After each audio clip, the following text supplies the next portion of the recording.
we love it. Okay.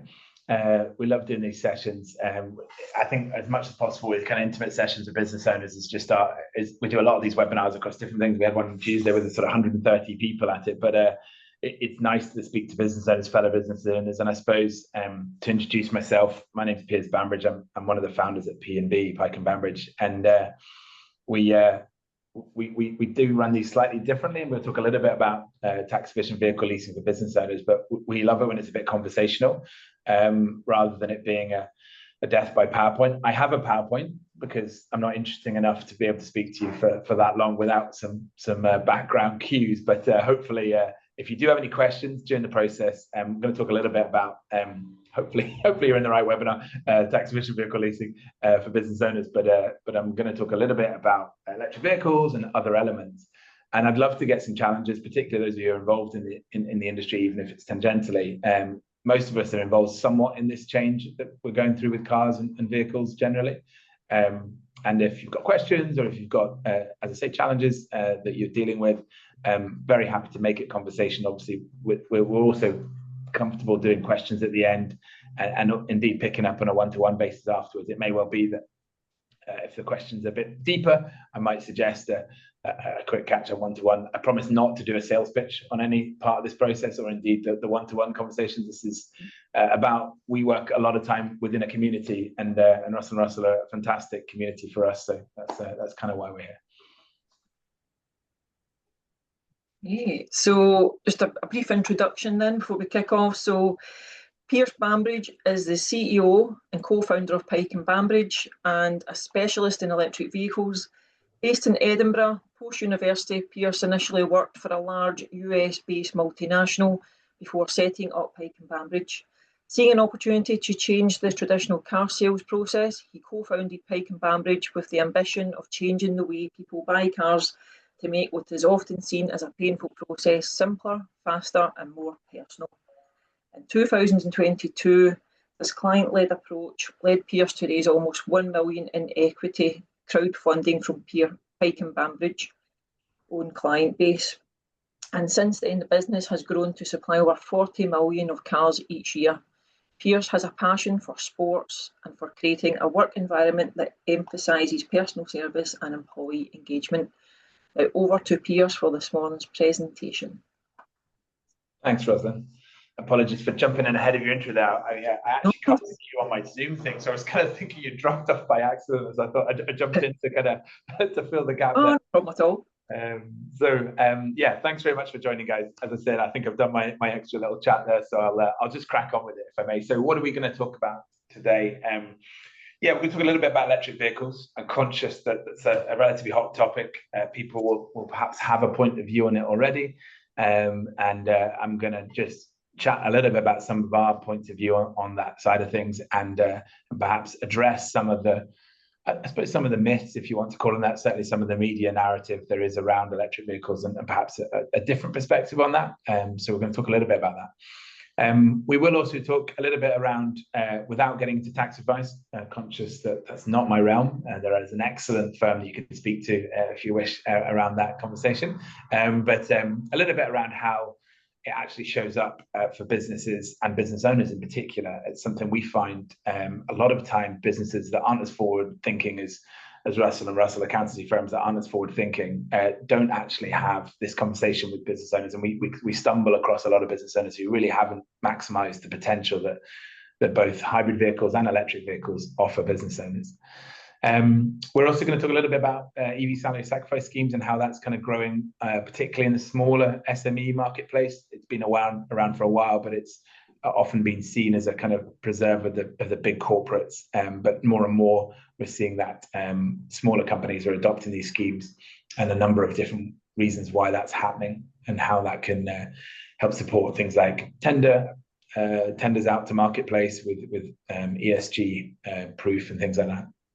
And we're also going to talk a little bit about how car buying as a whole is changing, and what that looks like over the next 5 to 10 years. I could bore you to death on that subject alone. I could speak on all of these subjects for a lot longer than we have today. So I'm conscious that sort of tool through some of these subjects. And as I said before, if it's something you'd like to pick up afterwards, or indeed over a coffee or anything else, happy to do that. Be delighted to do that. So yeah, feel free to reach out to me at the end.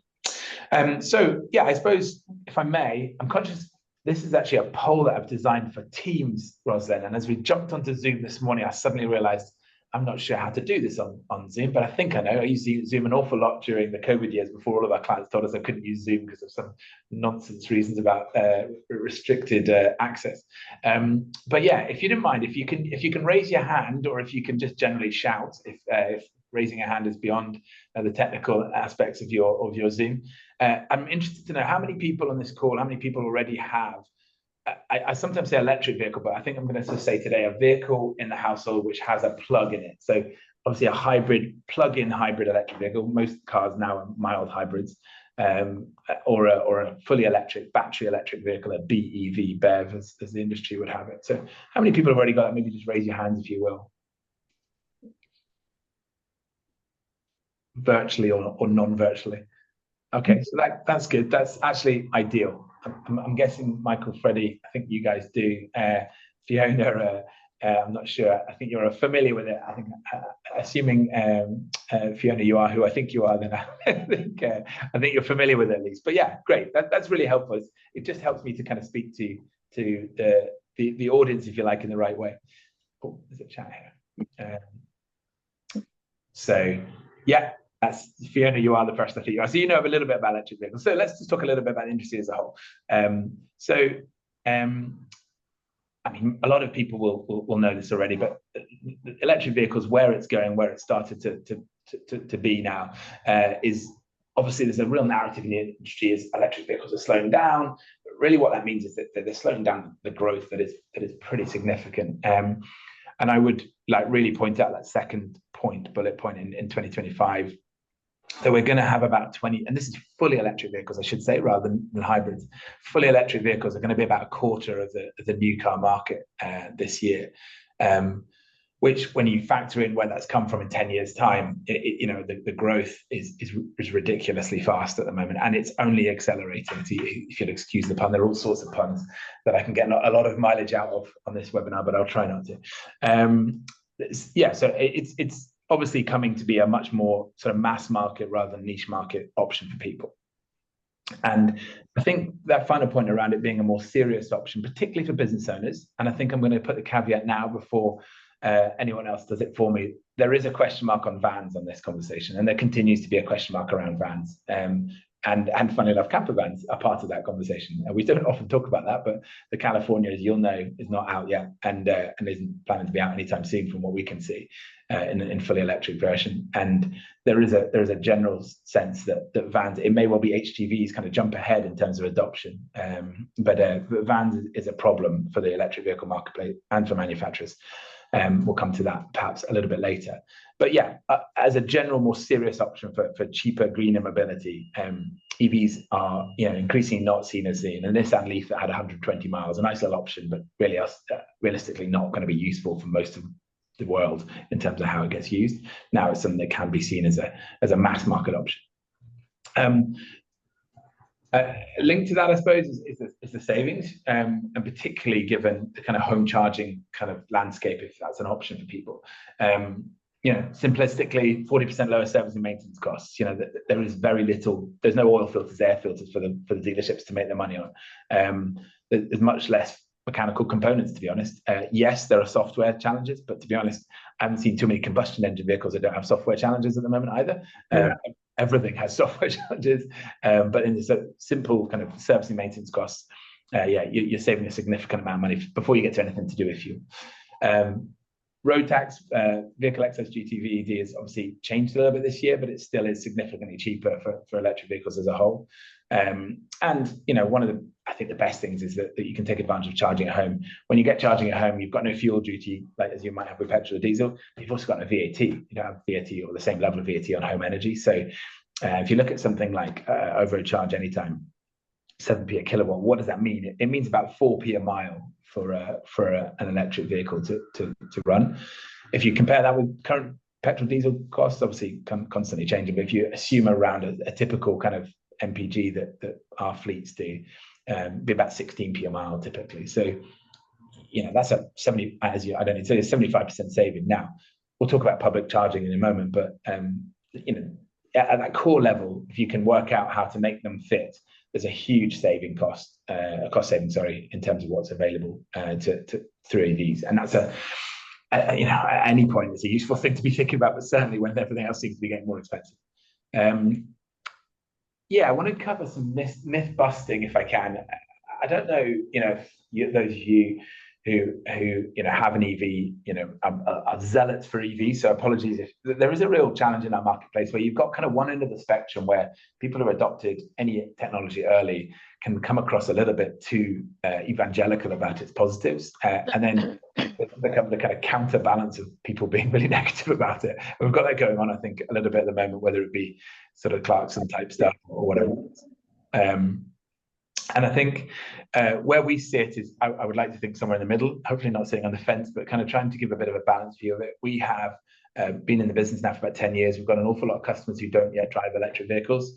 We're not saying that everybody should automatically, but it certainly is something we feel like very much 2025 outlook would be 90% of the marketplace can probably make this work now. And the real challenge, I think, is the kind of narrative that's been created by a lot of media, a lot of clickbaiting media, and also just kind of misinformation or out of date information. Like any technology, if you think, those of you are old enough to remember DVD players, when DVD players came out, they were really expensive and they were not very good. And then within 3 or 4 or 5 years, they were very cheap and in Tesco's for 40 pounds kind of thing. And I think that kind of conversation is where we're at with a very much bigger marketplace of EVs, because there's obviously a lot of being early stage technology. I wonder if we can car loans and all that stuff. I don't control the audio at all, Roslyn, but can we maybe mute? Yeah, leave it with me. It's got a wee quick call, I think, going on, so if we could maybe mute in, that'd be great. So a quick chat on some myth busting. First of all, myth busting, myth number one, right? You might have said it, you might have heard it. Electric vehicles don't have enough range though, right? Common conversations, they just don't have enough range, these guys. And until they do, I'm just not for me. So this is a slide we've used for a while now, and it's kind of nice because it's the same slide but different numbers on it as we've worked on it the last couple of years.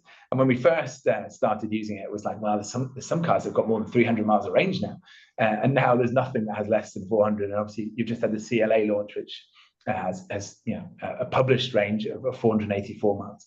And the way I look at those published ranges, if you assume in wintertime to drop off 20% and in summertime to drop off 10%, and then if you drive like a maniac, drop off a bit more, just like fuel consumption works on petrol and diesel cars.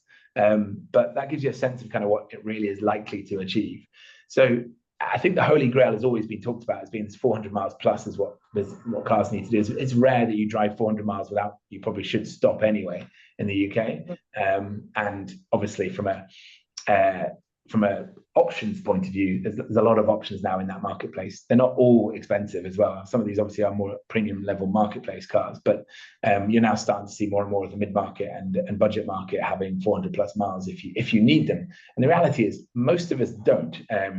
If you do 10,000 miles a year, you do 200 miles a week.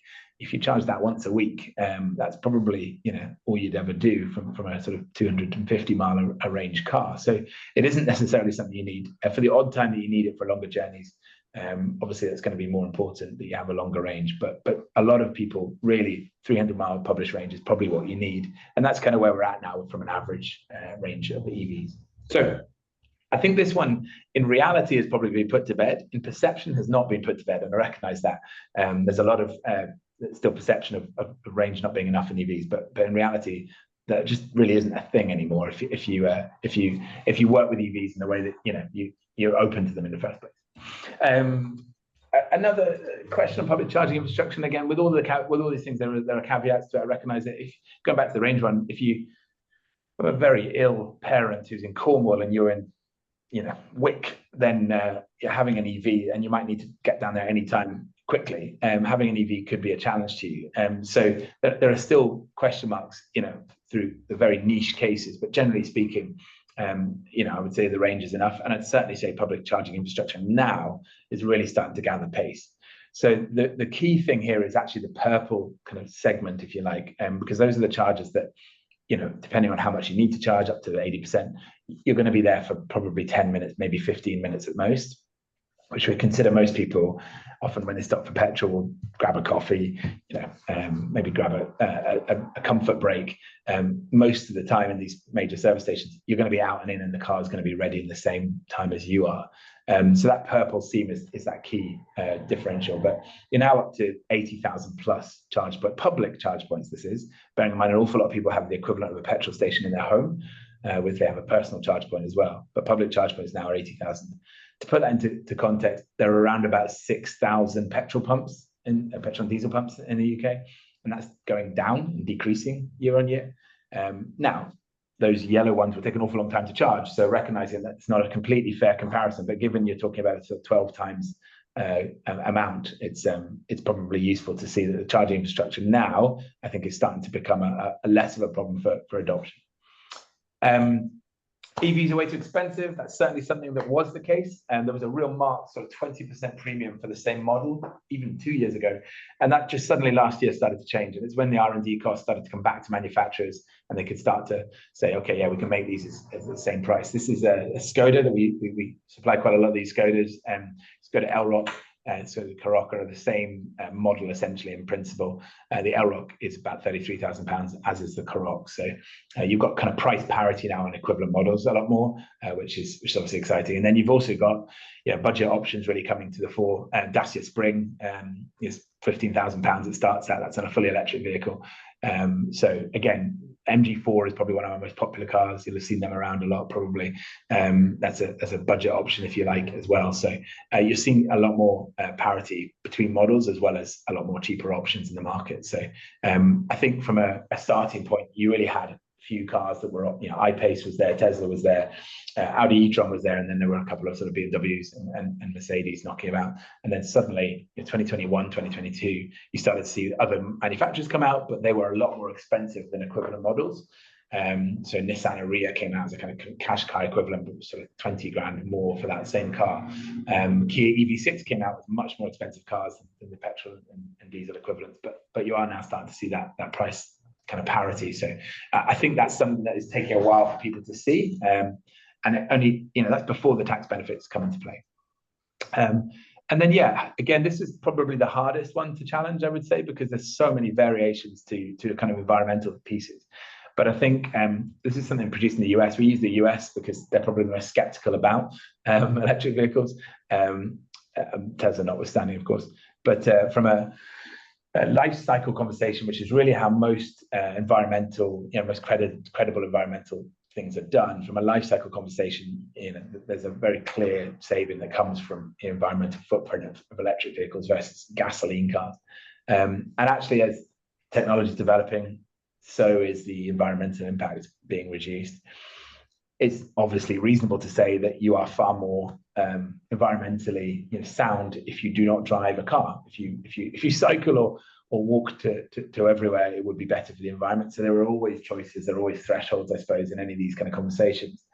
But as a general rule of thumb, it's pretty indisputed now that in the marketplace, at least, that EVs are necessary and are going to be the future. There was chat about hybrid a couple of years ago. That's pretty much evaporated. And I don't think that's a pun, but if it was, apologies. And likewise, other options that people have talked about, biofuels, things like that, are mostly kind of red herrings as they kind of transition across to EVs. Manufacturers are committed to this 5, 6, 7 years ago now, and the R&D budgets accordingly, and you're not going to change that course now. So you might see hybrids continue to be in the marketplace for a bit longer, and perhaps a bit longer than some people think. But I think you'll certainly see a tipping point fairly soon that 50% of new cars will be fully EV. And that will be much quicker than we realize. And then, of course, there's another whole conversation around autonomous driving and what that means. And that's a different conversation for a different day, but it's certainly part of the puzzle. So I guess gives you a bit of a sense of that. And one of my favorite ones is the EVs kind of conversation and catching fire. I was at Luton Airport last week, and the chap I was with said, it was an electric vehicle, wasn't it, that caught fire? It wasn't. If you heard about the Luton Airport fire, it was actually a Range Rover that caught fire. And the guy was in a Range Rover. He picked me up at the airport in a Range Rover, and he said, it was an electric vehicle. Actually, it was one of these. So there's a lot of misinformation about that. So just to kind of put that one to bed, if they do catch fire, it's much more serious. That's fair to say. It's harder to put out and so on. But the actual percentage of cars that catch fire, if you think about it, it kind of makes sense. You're not inside a combustion engine car. You're literally lighting fuel every time you drive it. So it's reasonable that it would be expected that it might catch fire a bit more often. But yeah, hopefully that gives you some context on that one. I won't bore you with facts on this one. As I say, the point of this is very much to kind of give you a sense of the marketplace rather than sort of, I suppose, overly emphasize how great EVs are. But I mentioned the 300-mile mark. Typically, as you may or may not know, and this is the one I buzzed through completely, as people all drive EVs already on the call, but they'll take around 8 hours for a full charge on a what they call a fast. It's not that fast, but a 7-kilowatt wall box that's fairly standard charge point you get at home. So you put it on like you would your phone overnight, and it's fully charged if you need to do that every day. Most electric cars get about 3 miles a kilowatt. Therefore, EV with a 100-kilowatt battery gives you about 300 miles. Simplistic again, but it gives you a sense of it. There's certainly going to be a lot more electric vehicles, but yeah, 8 to 11 million of the 36 million cars in the UK will be electric or hybrid. And I think the percentage of those that are electric, all the forecasts are just increasing the percentage that's electric all the time. Every time it gets reforecasted, that percentage increases. And you may, Tesla Model Y is still the best-selling EV actually at the moment, but it's the gap since last year is narrowed hugely, and probably Tesla will lose its place in the UK certainly later this year, and probably we would suggest, we think that it's probably not going to catch it back up again. It will not be number one ever again, just given it's unusual for one brand to dominate at a premium level at that volume. It was first to market. And certainly Mr. Musk's political behavior hasn't helped it, but one could argue the fact that the Chinese are second best is perhaps something EVs should stay away from politics when we're talking about EVs.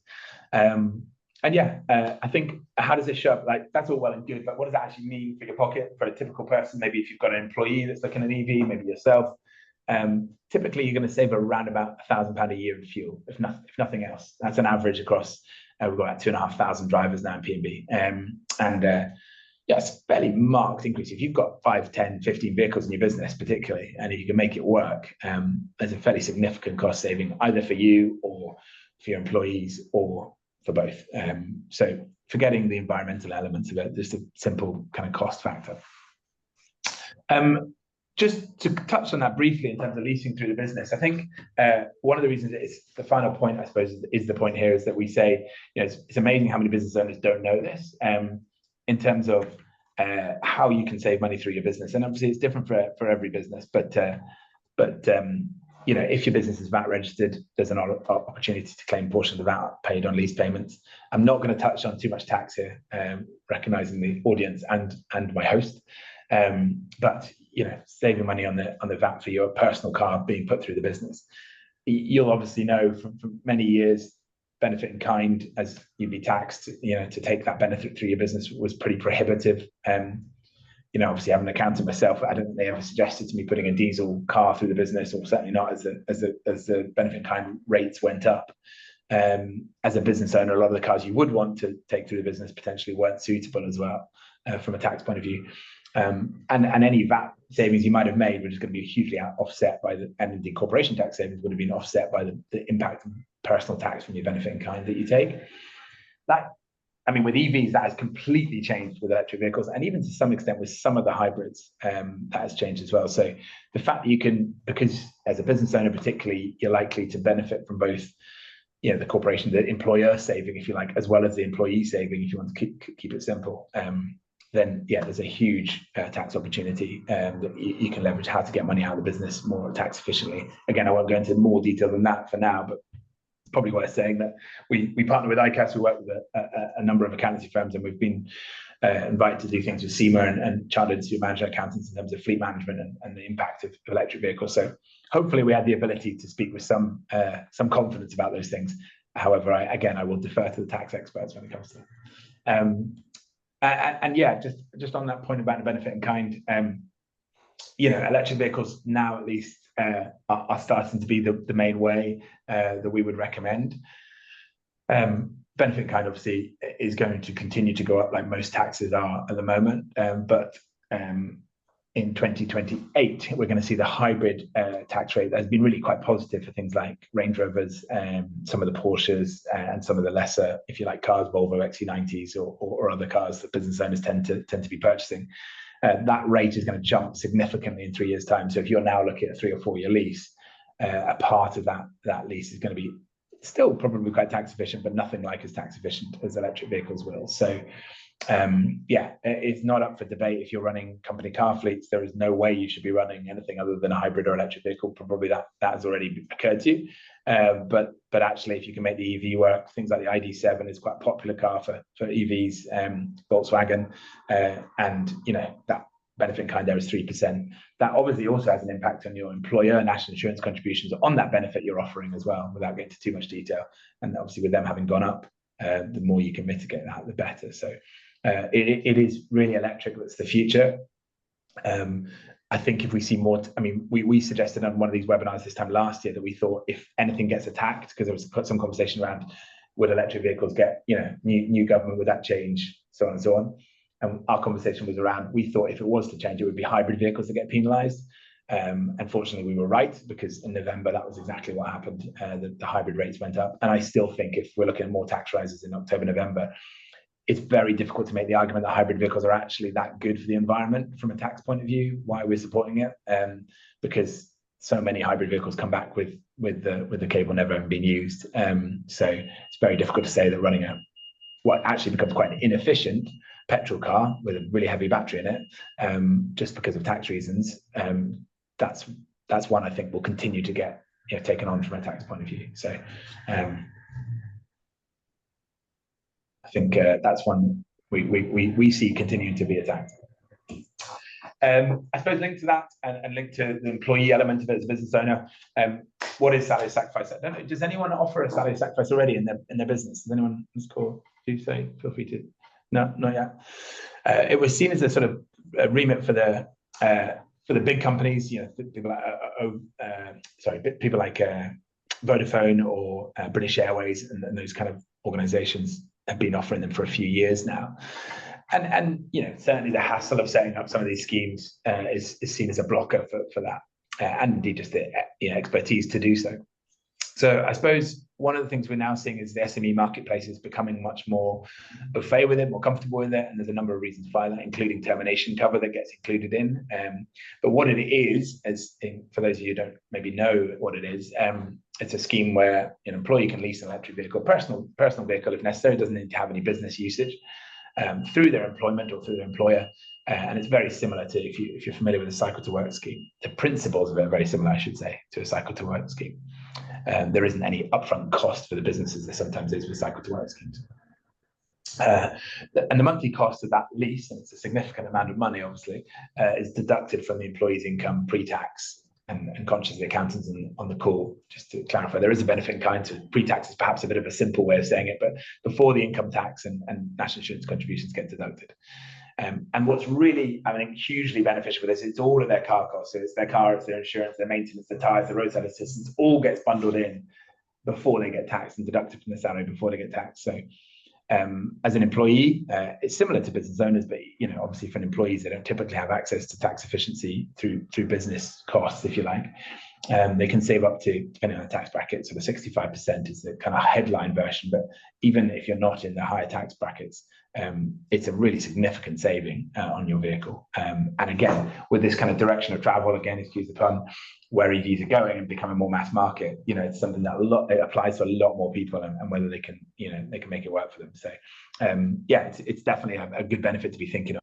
Obviously, I'm somewhat biased about that, but there are lots of other providers as well that offer it, and it is definitely a worthwhile thing to be considering. How does it actually work from an employer point of view? Well, to give away an employee benefit with a very little risk. There's zero cost to yourself as a business, literally zero cost. I mean, we would love to charge for it, but none of the big competitors do, so we kind of have to not do so either, if I'm honest. But we, treat it as a route to market and a way of generating new business for ourselves. So nobody who is legitimate will charge you a cost for doing this from a salary sacrifice scheme provider. There are a couple out there that do, but almost none of the kind of main ones do.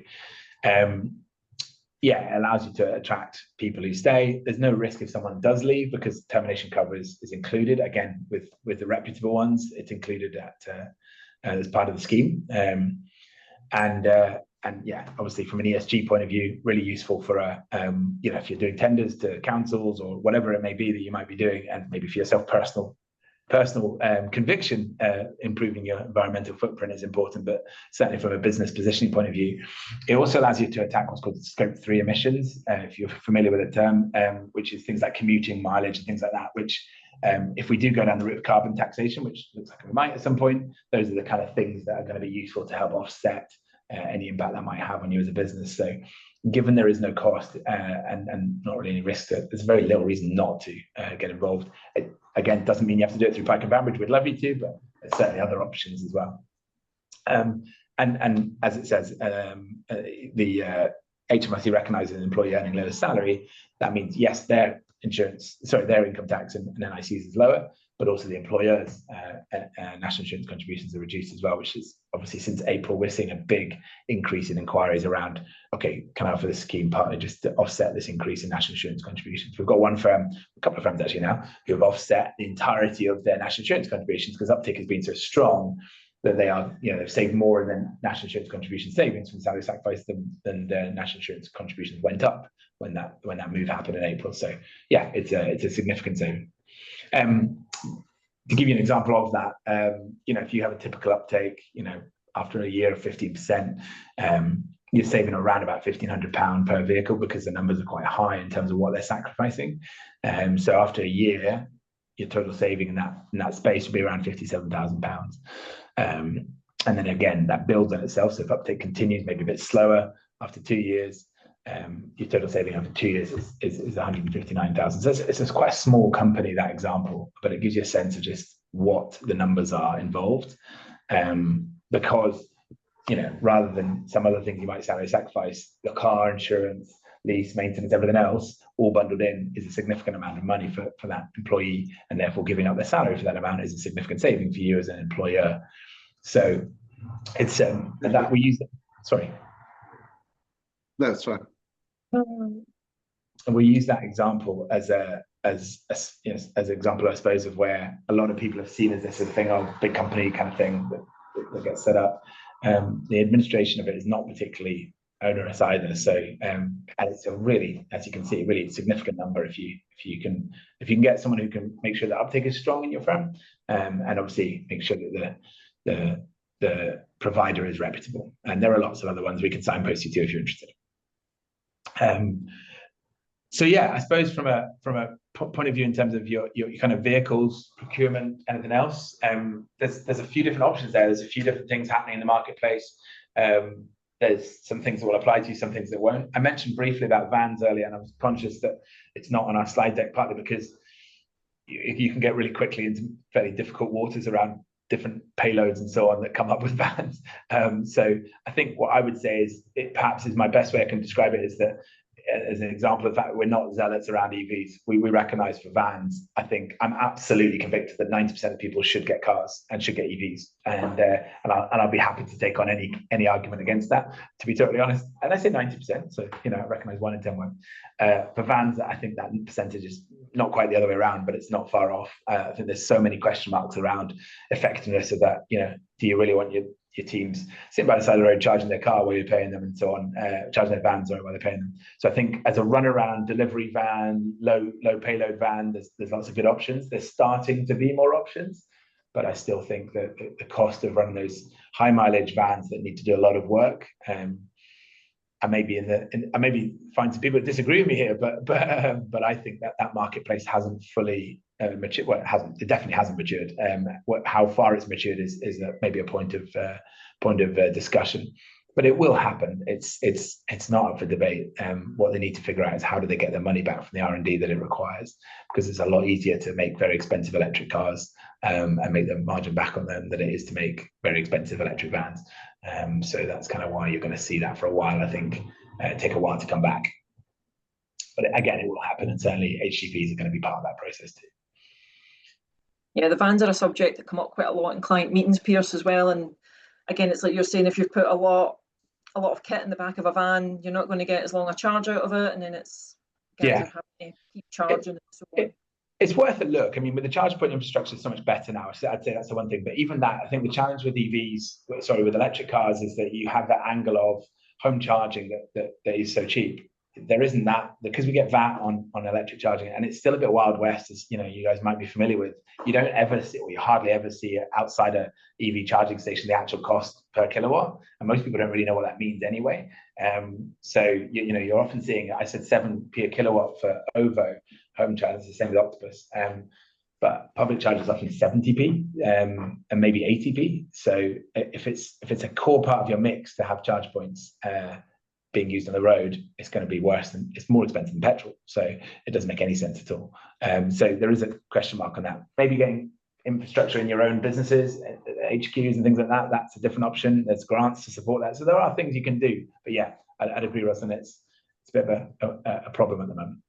Yeah, maybe in a year or two it will be much better for people. Yeah, I think so. I think it will. I mean, certainly with those battery technology, as we're seeing now, the cost is the curve is coming down. I think it'll happen to vans, but it will happen to vans. It's just when it comes, and I think it'll be a bit slower than we'd like it to be. Yeah. Good. So that's me. I think we've recorded this, so we can share this as well if you want to use up another half an hour of your life listening to my voice. But if you, in the interim, if you'd like to ask any questions, or if you've got any feedback, any challenges, I'm delighted to take some questions. Conscious that some of you will have busy days ahead, so it may not be possible. It looks like Guy maybe has a question. Yeah, what's the best way of getting a charging point installed? Because I was very enthusiastic about an EV, and then I fell at the first hurdle, so I couldn't find anybody. I live here in the East New. I couldn't find anybody that actually come and install a charger for me. So Really? how do you do that? Well, we use a company called Hypervolt, so we're slightly biased to recommend them, but they're very good. We've used some terrible ones over the years, to be honest, guys. So I'm not surprised you've had some bad experiences. What we saw was a lot of electricians that kind of became charge point infrastructure experts overnight. Fife is a bit of a nightmare for the power networks kind of access, but that isn't actually. It isn't actually a stopping point for you to have a charge point. It's just that you have to sometimes go through a bit more rigmarole, which is free. Normally, there's no cost to that, but you have to go a bit more rigmarole with the Scottish Power, because they have to come out and do things it's called the DNO and locally and so on. But yeah, If it's helpful, if you want to drop me an email, either to my personal email or to the email there, I can link you up with Hypervolt as a charge point. What they do is their system, and it's not unusual, but they do you do a phone survey, take a picture of your fuse box where you want the charge point, and then you install that into their app, if you like, and the installer will come back and say, okay, this is, do you need cabling or whatever else, and they'll look up what your register on the DI stuff as well, if there's a doubt as to whether you can access it immediately. You can always access it. I mean, I've not yet had it, even on the islands, I've not had anyone's not been able to access it. It's just sometimes the Scottish Power Network, or the power networks generally have to do an extra step before. But yeah, happy to introduce you. Okay, thanks. Should be simple, guys. So yeah, but there are a lot of bad ones out there, so I'm not surprised you've had a bad experience. Any other questions for Piers? Nope. Hopefully that's a good sign. I've just answered all the questions in advance, Russ. I'll take it as that. Excellent. Well, thanks everyone for joining. I will be sharing Pierce's contact details. If anyone's got any further questions, feel free to reach out. Great. Thanks very much. Great. Yeah, thank you very much. Thanks, folks. Have a good day, everybody. See you all. Thanks for taking time. Bye.